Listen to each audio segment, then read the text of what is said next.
Hey, I've got my iPhone 3G and I've got a problem with it. It doesn't want to switch on anymore. As you can see, I can press the power button, nothing happens. But if I attach the connector,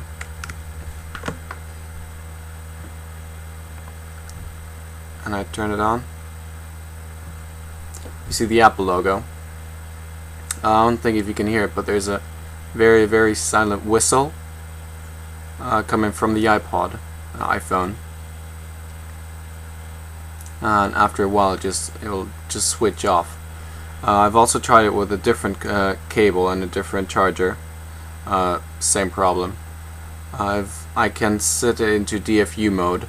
iTunes will see it as an iPhone, but it can't restore it.